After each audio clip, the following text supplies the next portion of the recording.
Hey, so first off, there's 3 plans, right? So there's your clean eating plan, there's your macro plan, there's your time nutrition plan. Forget the whole scaled thing that's on there. That's the names of the programs that we're doing, right? So all 3 go back to a simple deal. And I'm just really reconveying the message that she just spoke about, just in a different way. And you might have seen me talk about this before. This is what really matters, and this is why you have 3 programs. So, well, that one doesn't work. All right, so if we were to draw out everything that you do, and we were to say, this is 0%, and this is 100% of what makes you successful in nutrition. When we look at it on a general scale, we're going to revert all of this back to exercise. You guys are really, really familiar with exercising and training and stuff like that. That clean eating plan, think of that as like you're just coming to the gym 3 or 4 days a week, and you're trying to get a little bit more flexible, not have diabetes, and be confident at the beach, right? Like that's what most people are trying to do. When you start going up a little bit, maybe you have aspirations of competing in the Strongside slosher. Maybe you want a 6-pack. Like that, notice that each program gets a little bit more entailed because you're probably going to need that. But on a general scale, that clean eating plan can work really, really well. 0%, 100%. We notice on average a 5% success rate with supplementation. This is when people say, I'm going to go to GNC, I'm going to spend $200 on supplements, but really got to watch that grocery bill at Kroger. That doesn't work. The reason it's a 5% is because supplements are cool, and like you should take some of them, but there's only a few that actually matter. And then if that's the only thing that you changed in your nutrition, probably not going to help you a whole lot. Another 5% is based on quality.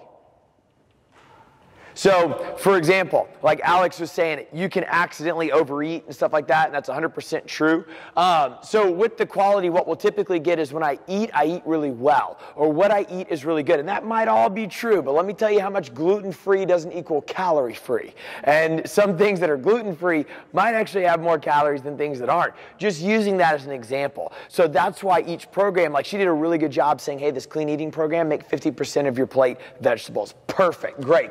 But if we only focused on quality, if you said the only thing I'm going to change in my nutrition is I'm going to get all organic, hey, there is definitely a difference between the McDonald's that she was saying she eats in college versus organic chicken. Definitely a difference.